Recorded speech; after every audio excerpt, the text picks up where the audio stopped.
Welcome to Better Than We Found It, the podcast for leaders driven to leave a positive mark through their leadership. I hope that I will have created some ways in which the circumstances of your birth don't predict the opportunities you have in your life. I'm Josh Huggins, your host and the founder of GS2 Partnership, a search firm committed to connecting visionaries dedicated to environmental and social betterment. I have two young sons. I want to be able to tell them I did use the resources and expertise of a company to try to create more awareness about climate change. In each episode, we delve into the minds of executive and future leaders. We discuss how sustainability guides responsible leadership, sparks change, and drives value. The way of thinking I try and advocate is for us all to think about us having a collective problem to fix, which is climate, and that we need to rebuild our global economy. We are GS2, and we are on a critical journey to connect to those who believe in leaving the world better than we found it. Hello, and welcome back to another episode of Better Than We Found It. On today's show, I'm joined by Magali Anderson. Now, Magali is the former Chief Sustainability and Innovation Officer of Holcim and also a current board member of Anglo American. She's a trailblazer in sustainability, and this episode is one not to be missed. During the conversation, we talk about her formative years, her experience of growing within an oil and gas organisation through a number of key areas, including holding P&L responsibility as a country CEO, running a region, but then into some shared services. But also how all of that helped shape her quite bold transition into, firstly, a health and safety role, leading that for Holcim, and secondly, into her role of Chief Sustainability and Innovation Officer for the firm. There's a number of key takeaways from the conversation around diversity, how to trigger action, aligning sustainability goals with key organisational objectives. But overall, I think it's just the passion, the interest, and the insight that Magali shares which make this such a great episode. So I hope you enjoy it as much as I did recording it, and let's dive right in. So Magali, welcome to Better Than We Found It. Hi Josh, very nice to be here with you today. Excellent. So for the audience who perhaps don't know who you are, it'd be great if you could give a little introduction to yourself and your background. So I'm French, in case my accent doesn't tell, and I am an engineer by trade who has spent a fair bit of a career working in 4 different continents for the oil and gas industry, namely Schlumberger, now called SLB. Until I moved to Holcim, where I became the head of health and safety and then Chief Sustainability Innovation Officer. And I am now in the fourth year. I'm still a board member of Anglo American. Thank you very much. So, as you say, and yes, we can tell from your accent that you are French. So, whereabouts in France were you born? And perhaps you could tell us a bit about how those formative experiences in France laid the pathway for your very impressive career to date. Well, thank you for the very impressive career. But no, I come from a small village north of France, typical north villages where my mom is a teacher, so everyone knows me. I can't do anything silly without it being reported to her. But countryside and all what it means, wonderful youth, and somehow the type that usually takes you to stay in your village, get married within a few kilometers and raise your kids happily there. And for some obscure reason, I don't know why, I decided that was not going to be my destiny. What are there any particular memories that you have where you remember thinking this is not for me and I want more?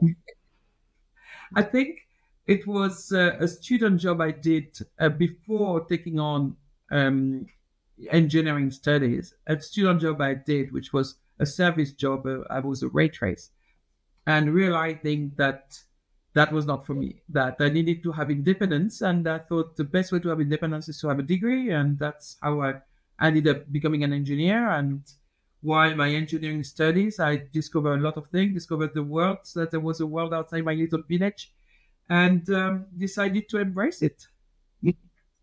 Excellent. So when you went down that route of studying the engineering degree, how clear back then were you on the career path that you wanted to take? Oh, I had absolutely no clue. And you have to remember, this is 35 years ago. So, which means for a lot of people, it wouldn't tell much, but there was no internet at the time. The beauty of it is we didn't know what was lying out there for us. So there was less stress about the choice, but it also meant that we didn't know. So I had no idea. The only thing I knew when I graduated is that I didn't want an office job. I didn't want an 8 to 5 job, and I wanted to travel. And I had gone to Mali during my study because I had put together kind of charity thing where I was going to help people there. Did not really work. Well, I went there. What did not work is that I did not help or change things the way I wanted to. But that I fell in love with Africa and I fell in love with traveling during that short stay there. And I think that's how it all started. But frankly, again, remember, before internet, it was hard to have role models and dreams because we didn't know those people existed, right? For sure, for sure. And I know in the conversation we had before this episode that you spoke about your career, and one of the key themes for me I saw was the how you embraced different cultures and really immersing yourself within those. So with the travel in that early part of your career, how do you think that influenced your perspective on the wider world and society? I think I'm a very positive person. I think I was born that way. And what it means is when I arrive somewhere, I really try to get the best out of the country, the best experience out of the country. So I know we have a bit of a reputation of being whinging people as French, but I never do. I go there and I am always pleasantly surprised because once you immerse yourself in the culture, you meet lovely people who go way out of their way to engage with you, to get you to understand who they are, how their culture is. And it's actually quite fantastic if you allow it. So my very first travel outside Mali was Nigeria, where I went there right after my diploma and spent 5 years working as a field engineer, working on an offshore rig. So pretty much the only woman outside 80 men. So that I was not just embracing a new culture, I was embracing a job, I was embracing the fact of moving into the professional life as a student, coming from student life, etc., and of course being the only woman there. So I think it was pretty much rock and roll because there's so many balls in the air that I had to deal with that I didn't really have time to even feel sorry for myself or to think about what was happening. I was too busy living my life to have time to think about what I was living. Sure, I understand. But some of those themes, I suppose, around technology, science, environmental protection were still around. They were still part of those early days for you. What was it that sparked that passion and interest, and ultimately, I suppose, led you to join Schlumberger? Well, I guess the same that got me to become an engineer in the first place was I just like technology. I just like science. That I could go back and share a few childhood things where I would dismantle clocks and all kind of things when I was little, but I just like it. And the reason I joined the oil and gas industry was because it's not always very well known, but in terms of science and technology, it's actually more complicated, more innovative than even the airspace industry. So not many people know that, but Schlumberger is a company of engineers. And the corridor talks are around technology, around innovation, around all kind of things. And I was at my place. I was just loving it. For sure. And I suppose going in at an operational level and understanding how to perhaps deliver and be on the ground in those early years was great, and has probably helped you in that journey from operational through to executive positions. How did you approach that transition in your career as you went from somebody that was doing to somebody who was leading, and perhaps a few of those earlier year strategies as you stepped up to these different levels that perhaps were beyond beyond the perhaps skill set that you had at the time that you had to learn as you went? Well, I think if you are asking me a different question, if you were asking me what stresses me or what am I stressed about, and I think one of the things that stresses me the most about is becoming one of those ivory tower people who come up with those absolutely brilliant, fantastic ideas of the paper, which are completely not practical or not implementable. And operation people look at them and say, "Ha." And I never wanted to be one of this person. And I'm very careful never to become one of this person. And the only way not to become one of this person is to always keep contact with the operations. So every time I think of something, not only I spend a huge amount of time in the operation, and I'm never happier than when I wear a coveralls and I'm visiting, when I was in Holcim, for example, a cement plant, and I would spend hours. Like, don't try you will get away with me giving me the small VIP tour. No. I want to visit every single corner of the plant. And I love it. And I love talking to people, and I love asking them how they feel. A lot of our workers actually know what needs to be done to improve efficiency, work operation, etc. We just quite often forget to ask them. And if you don't get this reality check on a regular basis enough, you end up creating programs who look certainly fantastic, beautiful slides, but again, going nowhere in terms of implementation. For sure, I understand. So could you tell us a bit about the progression you had within Schlumberger and, high-level overview of the roles that you progressed through? Yeah. Well, the first thing I did was actually, I didn't quit. I was fired. I was fired because I refused to quit.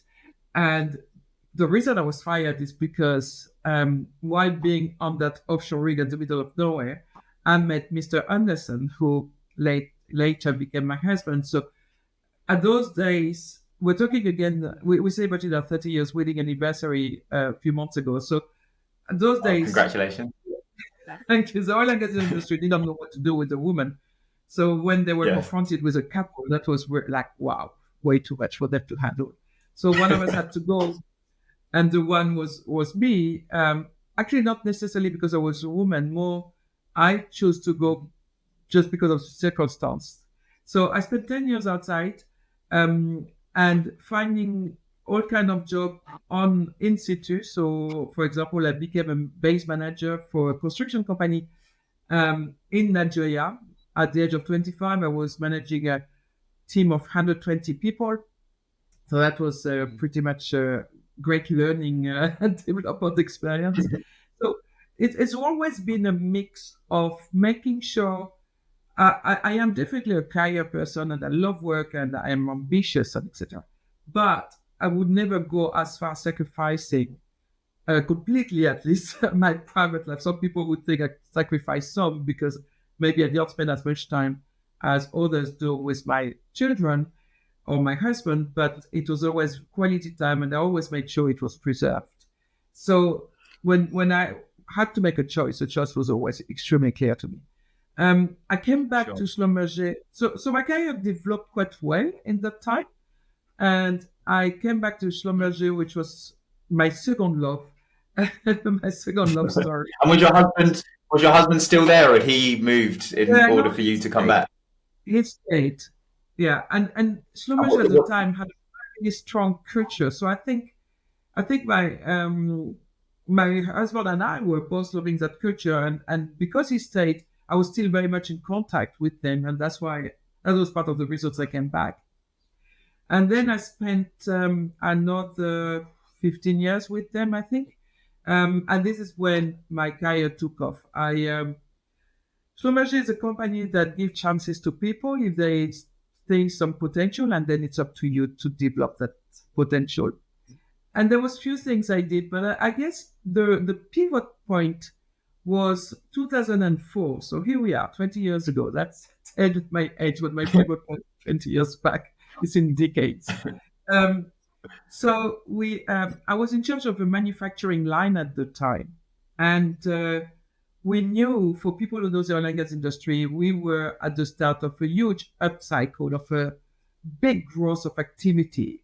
And my order book was flat, and it's 9 months lead time. And I was thinking to myself, The operation people, they are so much, head down, busy, that they're not planning 9 months ahead. And I went to see the big boss of that segment and said, listen, I propose to you to double the order book and put an extra $50 million of orders without having the orders. And it was quite a big risk. And I was relatively junior to do that. And I don't know how I convinced him, but he decided to go with me on it. And we did. And we doubled the production that year. And we managed to sell everything. At the last, I was having those, a bit like marketing sales. Hey, take 2, get 1 free. No, I'm obviously joking, but I'm really telling them I have tools on the shelf. So instead of waiting for 9 months, you can have them now. And because they were all getting pressure from their clients with the activity growing, the CapEx had been going up. It was pretty original at the time. And I think by doing that, I actually thought to myself, this is an opportunity I have to show what I'm capable of. That I'm the type of person who can put her neck out there, who can take risks for the better of the company. And that got noticed, or I make sure it was noticed. Right after this job, I was sent to Angola as the country manager. And just after that, I became Europe regional manager. So big P&L roles, which allowed me again to show my value, and P&L roles at the end of the day remains what really is a true progression path, right? It really shows what you can do. And then I had all kind of VP roles from, I went back to manufacturing. Sorry, I didn't have sustainability in Schlumberger. I went back to manufacturing, but I also had things like shared services or marketing and sales. For someone like me who had no clue, I had to take a dictionary and check what marketing meant. But that's really the Schlumberger way. Put you in the deep side of the swimming pool and put a bit of weight around your waist and see how you are going to float. So, sure, I understand. And what do you think it was that made you the candidate that they chose? Because of course I understand they give opportunities and chances, but there's lots of people in the organization that they could have given that to, and they decided to choose you. So if you were to sort of summarize maybe the top 3 characteristics or things that they could see in you, what would they have seen as that potential that made you able to do that? Yeah, I think every job I take, every single one, I actually don't think of the next job. I concentrate on doing it well, which is kind of a basic, but sometimes we forget about it. But not just doing it well, I refuse the status quo. So every single job I've taken, I can tell you what it was when I started and what it was when I finished. And it was always transformed. And I think that's something that management is looking for, people who can take anything to the next step, no matter what it is, and not just run it well and wait for the next job to come. And once you do that, they're ready to give you some more challenge and see what happens if you do it. But for example, just a quick example, but when I was in charge of Europe, there were 34 countries under me, all reporting to me. I had been run that way for a long time. And I split it in 3, and I made 3 big P&L regions so that people could serve one country from the other. So there was no more fight for capacity, for resources, etc. Because who had the best contract would win the thing, because at the end they were all sharing the same P&L. That type of thing, I think, got noticed by higher management. So when they were looking for a greater challenge and they were looking at who has succeeded in the role, that's not very modest what I'm saying, but really, I have a lot of energy. I work really hard, and I tend to transform the job that I get. Sure. And so clearly you were well thought of within the firm. You were on a very high career trajectory. So, and I think we spoke about this when we first met. Going from that to spearheading and leading health and safety within a completely different industry represents a huge pivot in your career. What was the main catalyst behind that transition? And perhaps you can share more about how that came to be. No, sure. So I think, remember 2013, 2014 was a huge oil and gas crash. So the company itself were much less fun to work for because there was a lot of layoff of people. The company moved into a survival role, but that was actually not what triggered it. What triggered it was me getting close to the 50 and questioning myself about what I wanted to do with not just my career but my life in general. And I think before that I was never really looking at climate change and was not thinking about it, like I guess many people. And about 8-9 years ago, I started thinking, you know what?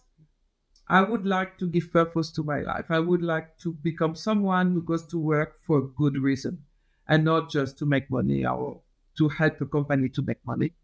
And that other pivot happened more or less when I was contacted by a headhunter for this HSE job. I'd never done HSE in my life, health and safety in my life.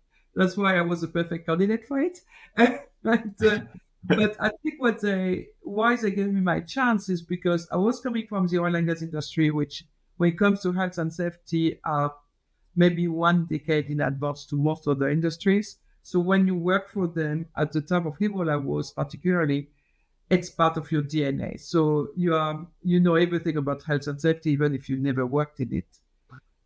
While being an operation person, so while understanding how you can implement things, at that time there was a lot of accidents in Holcim and a lot of people dying, which was quite terrible.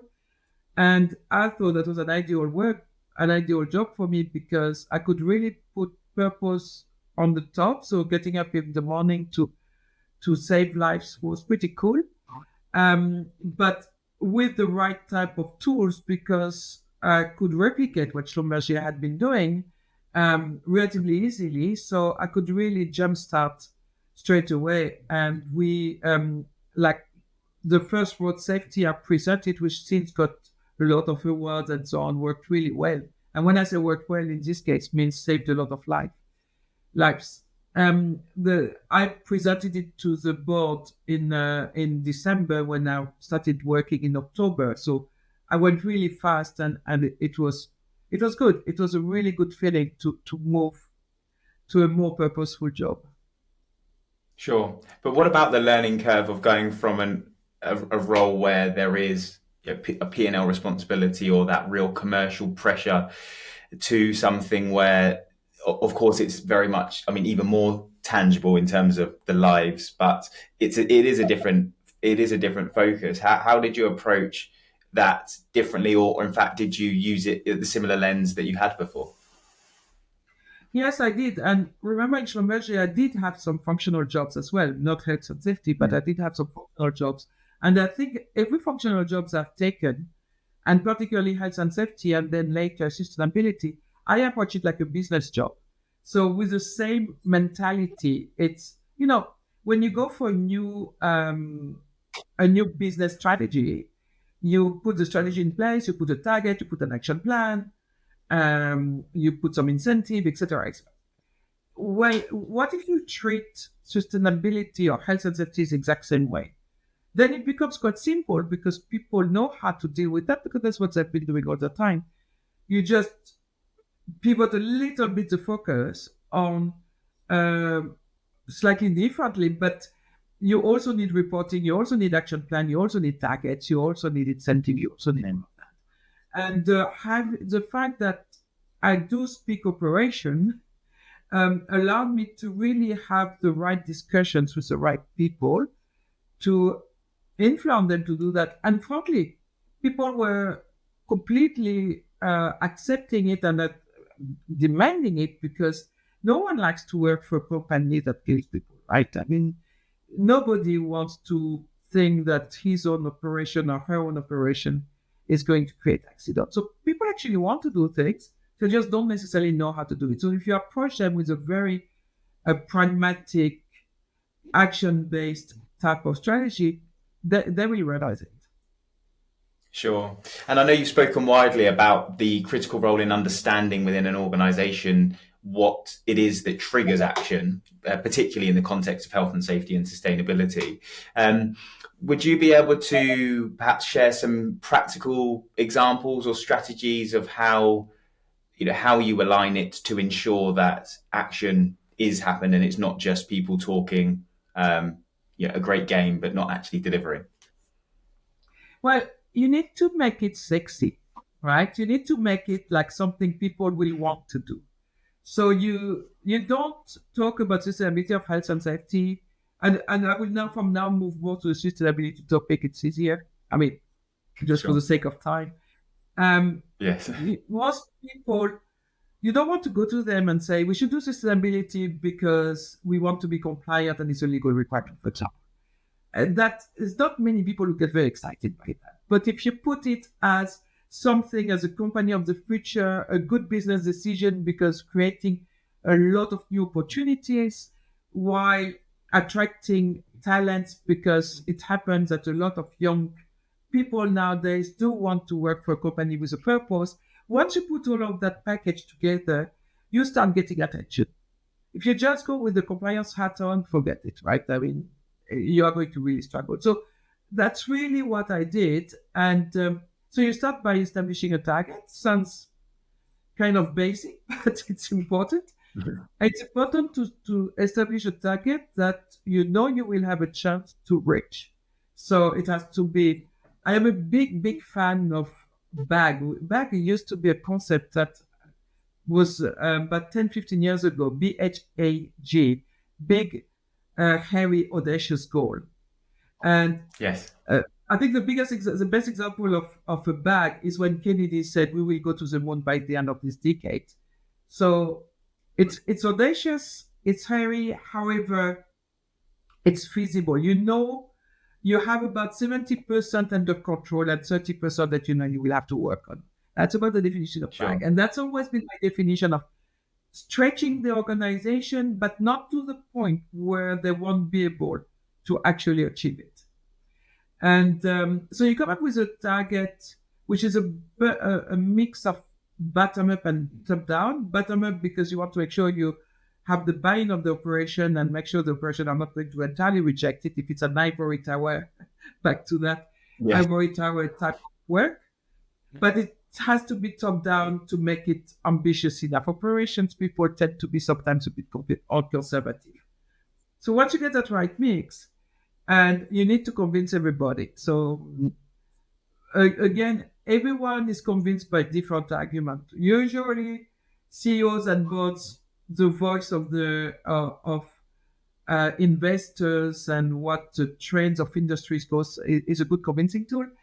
Operation might be more convinced by making sure they are aligned with the objectives, so we are not putting them in a situation where financial objectives will be contradicting the objectives you are giving them, so aligning that, etc., etc. So you work all the steps, and it takes time. In our case, it took me 1 year between the moment I got the job and the moment we came out with the net zero pledge, which was validated science-based with science-based target initiative, because all the groundwork needs to be done by then, so that once you get it, people will know what to do.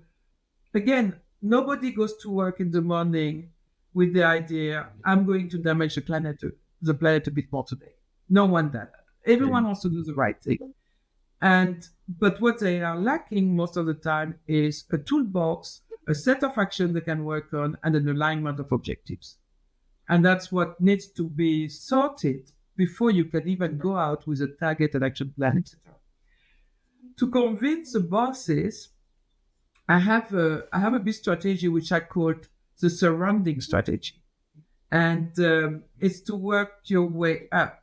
And what usually happens when you address to a big chief and ask that person, hey, I want to do that. If it's a new topic, something that the person doesn't know, he or she will likely consult the team and ask the team, what do you think of that? And the team will do the same with their own team. So you need to work from the bottom and work your way up. So every time they consult somebody, that person knows and that person is aligned. And then Yes. you get them to say, oh, fantastic idea. The other thing I was doing is I was using the COE method.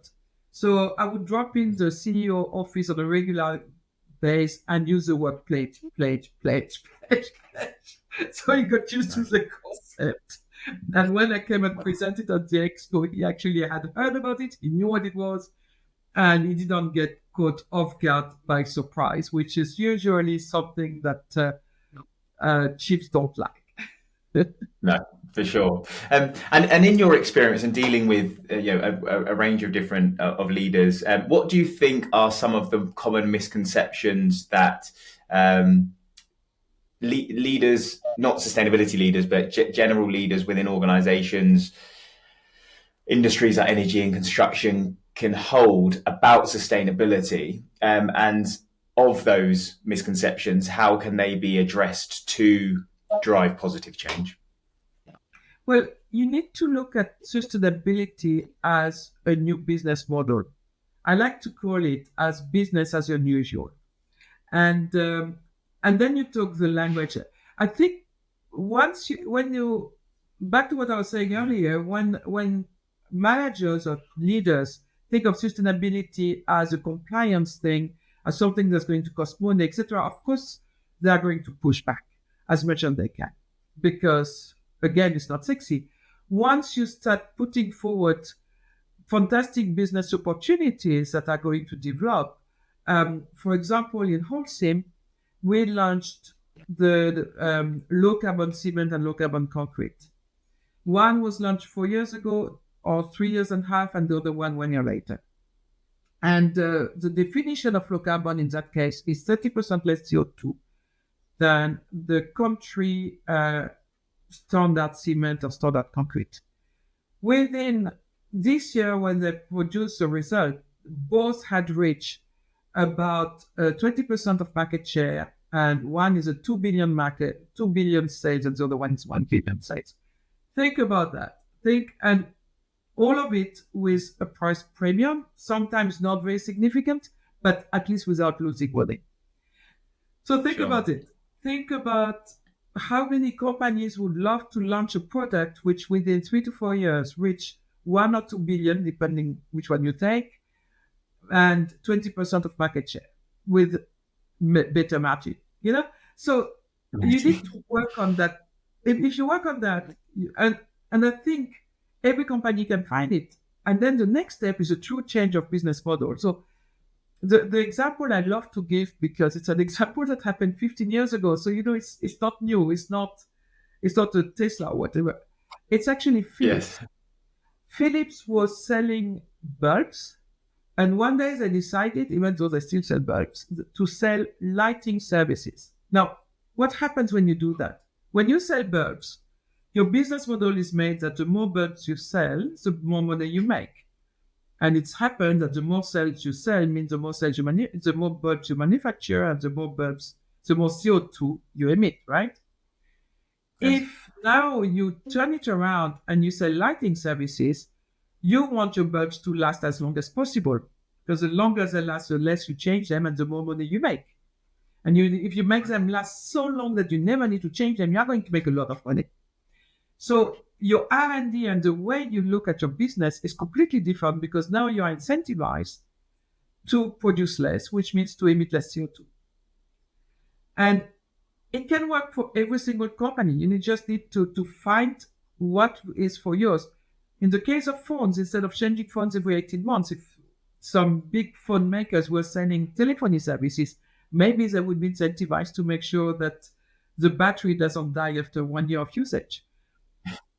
Think of cement and concrete. If you start selling flooring system, you will focus all your R&D to make flooring system that use much less cement or concrete than normal flooring system for the same, of course, usage. And we were having a partnership with a university, ETH in Switzerland, to do exactly that. So every company, if you look at it, can find a business model where they will make even more money than before while producing less. And it's typically going from selling products to selling services of some kind. For sure, I understand. And what about the authenticity of sustainability? We see a lot of noise around greenwashing risk, and I think clearly there's organisations who perhaps are very scared of that, but still are trying to do the right thing. What advice would you give to leaders who are looking to authentically embed sustainability or ESG principles into their corporate DNA, but perhaps are concerned that it could be looked upon in an unfavourable light down the greenwashing lens? One of the things I'm extremely proud of is 4 years after issuing our net zero pledge in a industry that is not particularly loved by the public, can be clear, there was no substantiated accusation of greenwashing ever. How did we get there? It's actually not that complicated. It's making sure that everything you say is science-based. Everything you do and everything you say is science-based. And that requires a lot of work. That requires a huge control of your entire communication. Because some people in marketing and communication sometimes tends to be slightly enthusiastic. So we had a control system in place. And people all understood the risk of the backlash of not being able to prove anything we were saying. And that's why when I say it took me 1 year to come out with a net zero pledge, with the team, obviously not me as a person, but several months of that were the communication side, how we were going to present it and making sure that there was nothing we were saying or committing to that we were not comfortable with and we could not prove. And we did the same with nature, we did the same with the social bit, etc. So, of course, there is a risk that people under-communicate, the famous greenwashing, where people under-communicate and do more than what they say. And that's a bit concerning. But the risk when you do that is to not attract the talents you want to attract. So you have to also be a bit careful. If you are too modest about what you want to do, you might have a real problem. And we saw it in Holcim. We were struggling to recruit people. I was in charge of innovation, and the innovation center was telling me that they were really struggling to recruit people. And when we came up with a net zero pledge, but also showing we were serious about it, that it was not just blah, blah, suddenly we had all kind of people applying. I mean, when I was putting up a job on LinkedIn, we have literally 50 to 100 people applying for a sustainability job with my team. So that really shows the shift and people are not stupid, that's why I actually don't think there's too many greenwashing happening anymore. You have to be stupid to do greenwashing because you get caught so easily nowadays. A lot of organizations and activists have become completely expert at calling off greenwashing. So I don't understand companies who still do it. And I think it's going to actually disappear very soon. And with your science and innovation hat on, looking ahead to the future, what are some of the emerging trends or technologies that you see that could play a transformative role in accelerating the sustainability agenda if we look at heavy industrial industries like cement and oil and gas? So, I think the true reality, if we were true to ourselves, is we should degrow, right? We should buy less clothes. We should have smaller houses. We should degrow. True reality. Now, I don't think there's many political candidates who will come up with a degrowth program who are going to be elected. So the only other option against degrowth, because at the end, if we don't tackle this 1.5 degree I guess we are more talking about 2 degrees nowadays, because I think we have realized that 1.5 is kind of out of reach already. We are facing huge trouble, which we are already seeing, right? I mean, I don't need to talk to you about all the weather events and agricultural problems, etc., that we are seeing already nowadays. So we need to do something. And governments have taken, most of them, a net zero commitment of some kind. So they need to do something as well. So if it's not degrowth, the only option is technology. That's it. There's no other magic. I don't believe in this. I forgot how you call it. These things of putting things in the cloud so that we stop the sun. I don't really believe in it. So what type of technology will have huge impacts if they work is certainly carbon capture and hydrogen. Why do I say if they work? I should maybe say if they work at scale. And I think a lot of people understood that. And that's why there's a lot of focus to make it happen. To make it happen, it needs science. And you see many startups, R&D organizations, the Bill Gates of these worlds, who are working on it now. It needs money. CCUS, we all know it's expensive.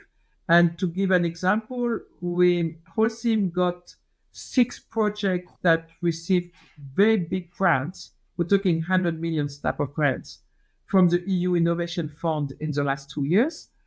So we need development of infrastructures, but again, the governments have understood that, so they are putting money on the table. There's, between the Anti-Inflation Act Inflation Reduction Act, in the US, or even in the UK, I remember Boris had committed something like 2 billion to CCUS, carbon capture, utilization, and storage. So I think people understand that it's so important to make it happen that many actors are now showing up to make it happen. And that's why I'm very positive about this type of technology to happen, because if you capture a cement plant, an average cement plant is, let's say, 1 million tons of CO2. That's it. Suddenly you have removed 1 million tons of CO2 from going out of the atmosphere. This is an incredible impact. So after, of course, you need to work on what you do with that CO2. Do you bury it in a depleted oil and gas reservoir or in a saline reservoir? Do you transform it into minerals, etc.? Or do you transform it into e-fuel for the airline industry, as one of the Holcim projects in Germany? But again, many people are working on it nowadays because they understood that that's the only alternative to degrowth. So we have to make it work. And then you mentioned an interesting point there with the relationships between governments and corporations. But what about the relationships corporation to corporation in driving this change? And I suppose the collaboration and perhaps looking at things not just from a competitive sales advantage, but because this is needed together in order to solve something that will affect us all. Did you have examples of that within Holcim of driving collaboration in the industry? And if so, could you share perhaps some of those highlights and successes? No, absolutely. So, in cement, there's something really good. There is a really strong association called GCCA, Global Cement and Concrete Association, which works on many things, including creating KPIs so that everyone can be benchmarked. But we also and that's a work I was co-chairing myself. We also did net zero pledge. So GCCA represents about 80% of the cement produced outside China, and all of the CEOs signed a pledge to net zero by 2050. And many of them have now come up with SBTi validation and so on. So that's actually fantastic, something I'm also extremely proud of, because it's not just Holcim that's moving, it's the entire industry. And we work collaboratively in it because obviously with all the anti-compete type of rules. But when it comes to health and safety and to sustainability, we should work together, because I think what industries understand is that, yes, it can be a competitive advantage because there's a fight for talents and so on. So there is a bit of that. I try to be first and I'm better, etc. But the entire industry needs to move, because you could look at it as how much cement, which is about 7% of total CO2 emitted. You could look at it as we have to do it for the planet, but you could also look at it as in we want the investors to continue investing in our sector. And for them to invest in our sector needs to look good. And for it to look good, we all need to move together to become much more sustainable. So there's quite a lot of collaboration happening there, including something I believe that the only industry doing it called Innovandi, where people put money together to innovate together on particularly carbon capture. And because we know it's a huge technological challenge, and we better put all our strengths together and do it. And then after, everyone will go and do its own CCUS, it's not cement plant, but we are innovating together, which I think is sure. So cool. Yeah, really cool. So how is that structured? Is it like a joint venture, or is it like an independent sort of not-for-profit It's that driven by everybody GCC. puts? Okay. GCCA is a membership type of association, so it's driven by GCCA, and then it's people who want, the companies who want to participate to Innovandi put an extra money to pay for the people in charge of it, but also it's a lot to do with working with startups. So in Holcim we had, they still have, in fact I'm not that old, startup accelerator. So I myself spent a lot of time working with startups. I continue mentoring startups today. I think we all need to be humble, and as industries, humble, and think that solutions might not come from within. It could come from outside, and we need to embrace it and work with it. It's no one wants to be the Nokia, BlueBerry, or even the car industry that got completely disrupted by an external Tesla coming in. So if the industry is going to be disrupted, let's disrupt it ourselves. Yes, for sure, yes. If you're not open to that disruption, someone else is going to do it, for sure. At some stage, it's a matter of time. Well, yeah, for sure. And that comes back to that point at the beginning of tying it into business opportunity, but also looking at a business risk of not doing it, because there's a cost of inaction, which is, greater than, in most cases, the action that you would need to take when you take it on a long-term horizon. And I think that's the part of sustainability that I really like, debating and having conversations with, of people who perhaps may come from the viewpoint of not believing in it so much as to, well, even if you believe in it or you don't believe in it, if you don't change, your asset will be stranded at some point in the future because of the rate of change that we're going to be seeing. So that's an interesting debate, I suppose, to have.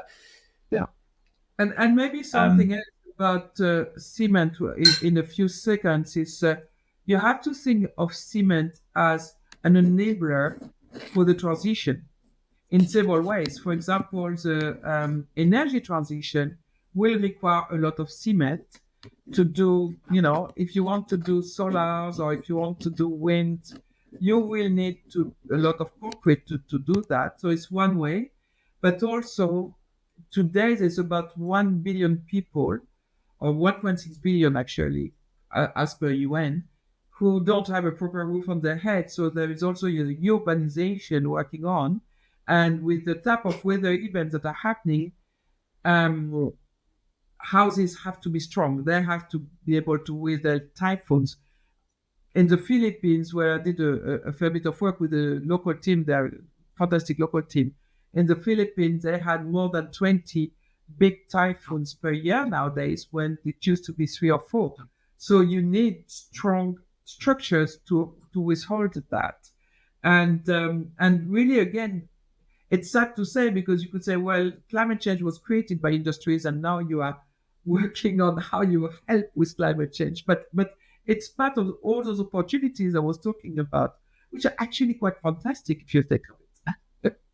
For sure, absolutely. And to the point of this, I suppose, collaboration piece and understanding about how organisations can play their part, I suppose there's a nice segue into your board member role, and I suppose how the rise or prominence in, and I appreciate you have a varied background and skill set, but sustainability leaders being seen as valuable board members of large corporates now, and opening a seat up for them. So perhaps could you share with me a little bit more about your board role, what that entails, and how, with your background and skill set, you bring perhaps a unique perspective to those discussions?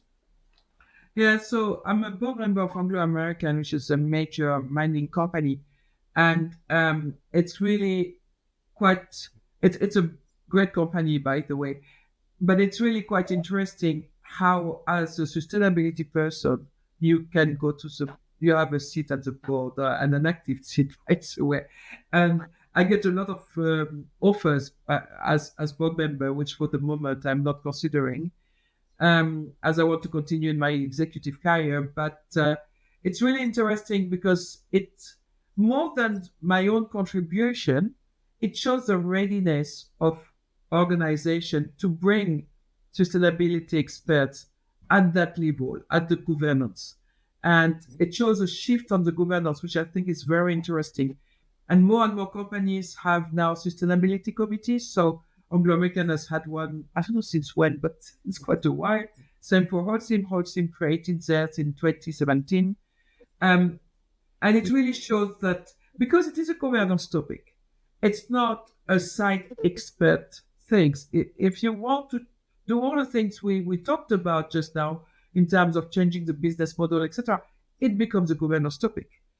And until you have shown that you're ready to embrace that at governance level, it's hard to believe that you're truly strategic about sustainability. Same thing, by the way, when I see companies and the CSO is buried somewhere, if the CSO is not a C-suite person, so it's not part of the governance where strategy happens, decision making happens, then you should truly question how serious they are about it. For sure, understand. So I suppose a couple of final questions for me, and then we'll move on to wrapping up with the better than we found it question. I'm keen to understand. Obviously, you mentioned at the beginning about how you've navigated your career typically in mainly male-dominated sectors. What lessons have you learned about fostering diversity and inclusion by your own career journey, and how can you, or would you encourage others to consider that as part of their own strategies? Wow, that's a very, very long question. I don't think we have time for that question. So I will answer with only one example, and with referring to my blog. I write a blog about women in the industry, where I try to give as many tips as I can to see how you can create a more diverse environment. And diverse, I mean by that in the large, broad sense. So not only gender, but also different type of leadership. And different type of leadership is also part of the talent attraction. When you talk about to young people and they tell you, we want to see vulnerability in the companies we are joining. We want to think that companies don't have all the answers and need us to find those answers, need help. That's pretty much part of change of leadership that we need. So we need leaders who are not superheroes, super alpha men or women, but people who actually admit they don't know it all, they sometimes make mistakes, somebody else's idea could be better than theirs, etc. And it's something I try to apply to myself, which I think is actually a more difficult shift than the gender shift itself. No. But if I can just give a very practical tip, every single position I've had, I have increased quite significantly the number or the diversity under me, with a very simple thing that everybody who is in a management position can apply tomorrow morning. And the way I've done it is every time I try to recruit someone or we're working on succession plan, I want to have a good representation of women in the candidate pool. And I want to the point where I will block the system. So if you come to me as a HR and tell me, Magali, I would love to give you women, but I couldn't find any, it's not going to fly.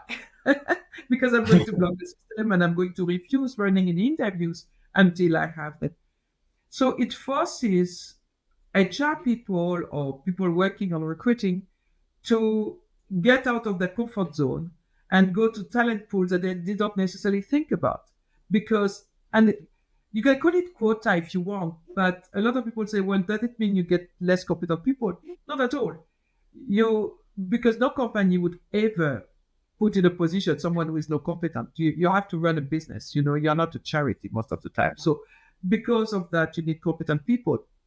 But a lot of the time, the women are not in the race because we don't see them. Some of them are what I call my silent, very competent women that just don't speak up too much. So we don't know them, but they're extremely competent. Or again, some leaders who are slightly different, as I was mentioning earlier, maybe not the type of leadership you are used to. If you accept to take those risks, you start having quite a lot of candidates. And then no discrimination or no positive discrimination after everybody goes through the interview process and the best win. And it happens when you do that, actually, the woman wins quite a lot.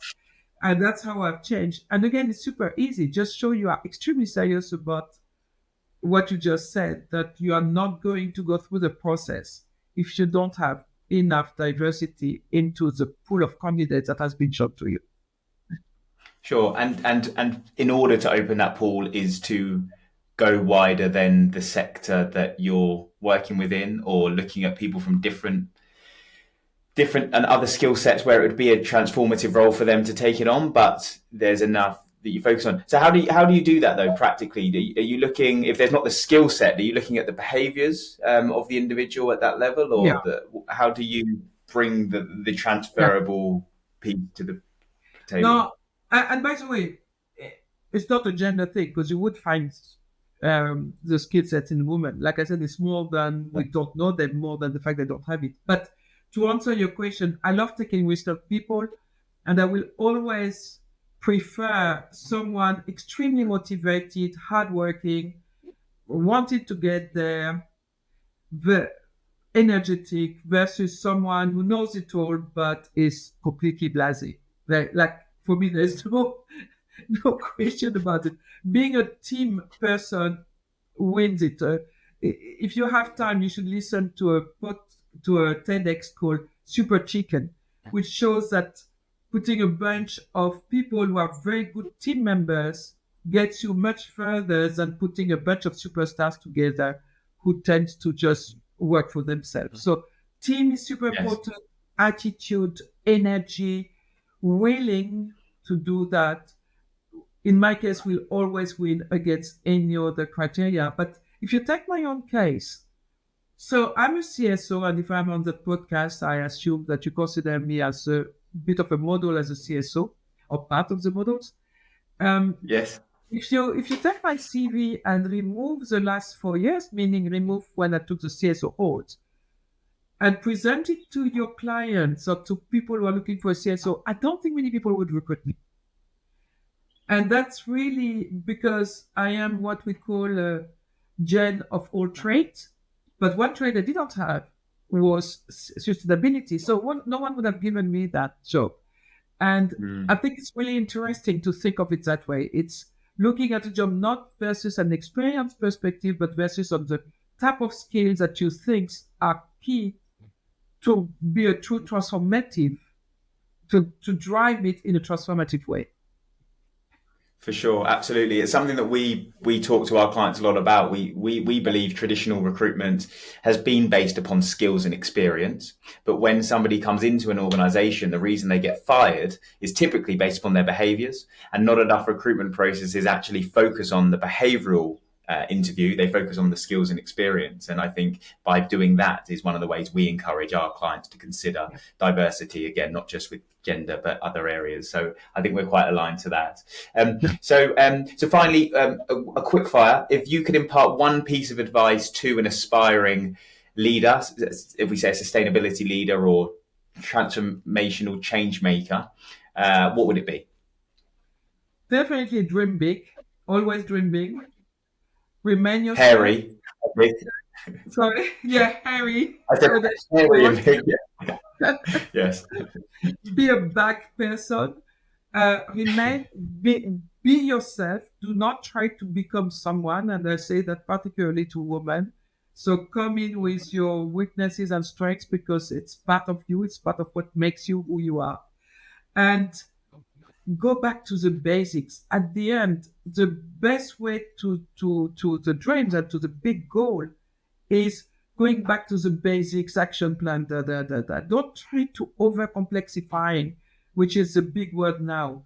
A lot of people think that because they are making things super complex, concepts that no one understands, with words that no one understands, makes them look smart. No, it doesn't. And I don't know, it make you look smart maybe with some audience, but it certainly doesn't get you to where you need to be. So, sure. Understood. Thank you. So clearly you've achieved a huge amount in your career to date, but as you mentioned, you still want to focus on an executive role moving forward. So after this break and into your next position, when you consider your career in its entirety, what would you like your legacy to be to show that you've left the world better than you found it? It comes to only one word, which is impact. Have impact. I think in Holcim, I had an impact on Holcim, but not just on Holcim, because they were a leader in the industry. We had an impact on the industry at large. And if I could do that in another industry, that would be incredible. And if I look at the number of CO2 that it saved, the number of millions of tons, and we're talking million tons of CO2 that it saved on a yearly basis, which I had a bit of something to do with, it's quite a lot. So if I could increase that number, I would be really happy. But also be remembered as a good leader. I think I'm not cynical enough to reach my goals while people think I'm a horrible person. I like to be remembered as a good person, I think, as a legacy. Yes, excellent. Well, look, you've already achieved so much, and I'm sure you'll continue to do so in whatever comes next. The community that listen to this, I'm sure, would be interested to connect with you and engage with you on that journey. If people are keen to, would you be happy for them to reach out to you? And if so, would LinkedIn be the right place to do so, or are there any other areas that they could do that? No, LinkedIn is a good platform. I am not as quick as answering as I used to during my posts. I try to have to be less on my computer than I used to be, but I love engaging. Well, I can test. I was going to say, I can testify to that, because it took me a bit of time hunting you down to be able to have this conversation, but we did get there in the end. No, but I love exchanging with people, because we all grow by exchanging, right? We always learn when we exchange with someone. So especially people whose motivation is to make the world a better place for future generations. For sure, absolutely. And perhaps you can share with me your blog, and I can put that into the show notes so that if people want to look at that, then they can read that as well. Sure, quite easy. If you Google Magali Anderson blog, you actually should find me, hopefully. Okay, that's good. Excellent. Well, look, thank you so much for your time. It's been wonderful to recount your story, hear about what you've been doing, and also your hopes for the future. So thank you so much for joining us today, and I look forward to catching up with you soon. Thanks, Josh. It was a real pleasure. Thank you for joining us on this episode of Better Than We Found It. I hope you have found value from this to support your own purpose-led journey. This episode was brought to you by GS2 Partnership, my organisation focused on providing talent solutions for sustainably focused organisations. We are driven by our purpose of connecting the people who believe in leaving the world better than we found it. If you are looking for a partner to support you with your hiring plans, or you are looking for your own career next steps, please reach out to us or personally drop me a message on LinkedIn. It's great to hear from listeners to the podcast, and I'd welcome the opportunity to talk to you. Thank you very much, and stay tuned for our next episode.